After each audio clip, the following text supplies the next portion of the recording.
Hello and welcome to my hometown, Milligan, otherwise known as the hospitality capital of Nebraska.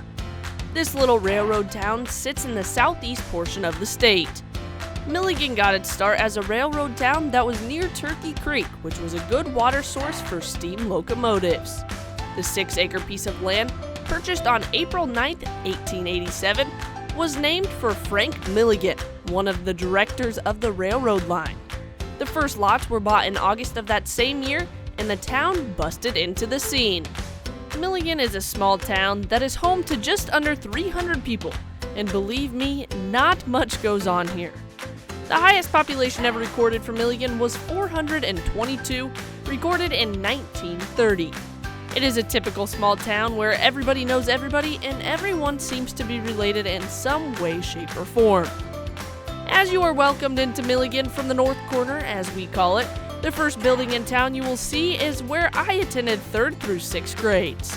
The brick schoolhouse was built in 1913, a gymnasium was added in 1956, and then additional classrooms were built in 1969.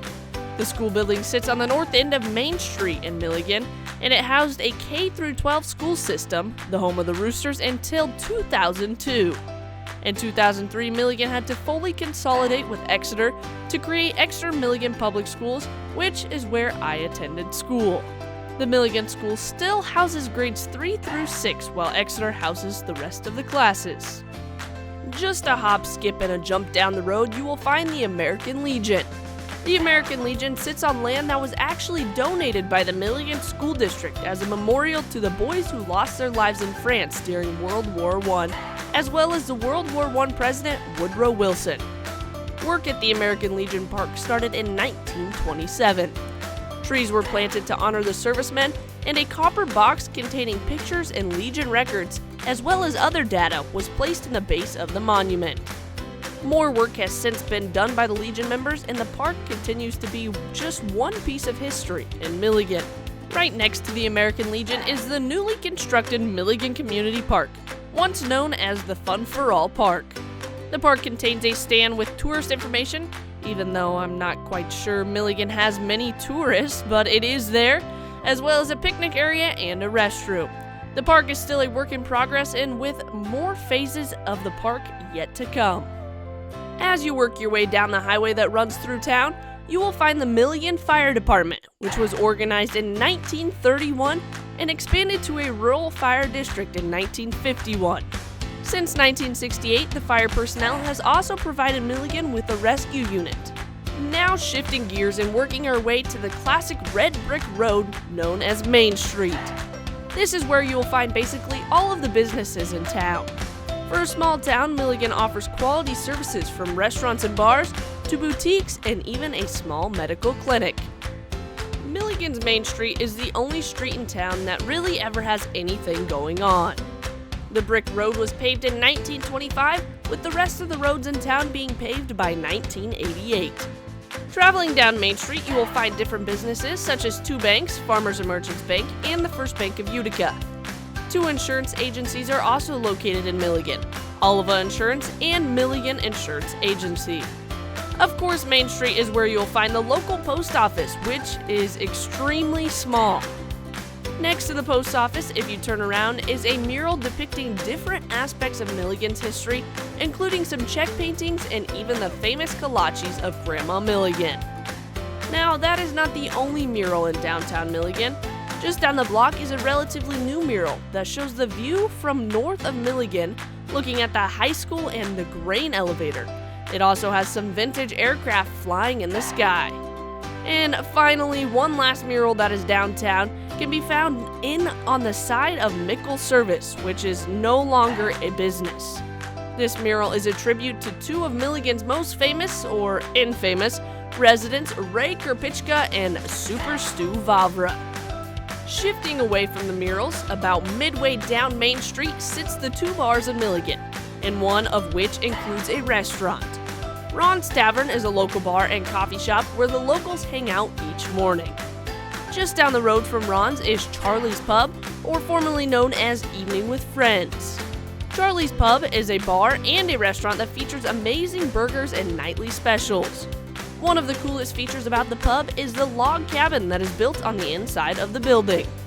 Other main features of downtown Milligan include a meat locker, a daycare, a new public library, a boutique, a salon, 2 churches, and even a small medical center. As with all small towns, you can't forget about the Co-op. Co-op and Cushing Milling are located on the south end of Main Street. Last but certainly not least is the most historic building in town. The Milligan Auditorium, built in 1929, has actually been placed on the National Register of Historic Places. The first thought of this Czech building was in 1916. The war brought the funding to a halt, and it wasn't until 12 years later that the idea resurfaced. On October 18, 1928, it was set that the goal was to build and operate, quote-unquote, a community building wherein dances, theater, entertainment, and all other legitimate public amusements may be carried on. 8 local lodges came together to try to come up with $50,000. Each member of the 8 lodges each loaned $10 to aid in building the hall. Work on the auditorium began on October 25, 1929. Many volunteers came forward to help dig the basement as well as pour concrete. The dedication ceremony on October 25th, 26th, and 27th of 1930 lasted 3 days with a concert and a dance on Friday night. The building has played a big role for Milligan ever since. From 1941 to 1962, movies were shown in the auditorium. The last time the projection equipment was used was in 1991 for, yes, you guessed it, a Czech film. Throughout the years, dances have been held there, and it was not unusual to have 12 dances in 1 month. The building has been added to and renovated throughout the years. The building has since been used for everything from weddings to graduation ceremonies. The basement of the auditorium is known as the Underground and is open every Sunday afternoon for drinks, burgers, and snacks. Just behind the auditorium, across the alleyway, sits another big part of Milligan, the Centennial Garden, or otherwise known as the Beer Garden. The garden was added in 1989 and is one of the most impressive outdoor concert venues in the state. The Centennial Garden has been the site of Milligan's annual celebration, June Jubilee, for many years, as well as reunions, weddings, and other events. The Milligan Auditorium and Centennial Garden are the heart of Milligan. Although there isn't much to do in Milligan, it is my hometown and I wouldn't trade it for the world. A sense of family and community is built in here, and I know that this is always the place that I can call home.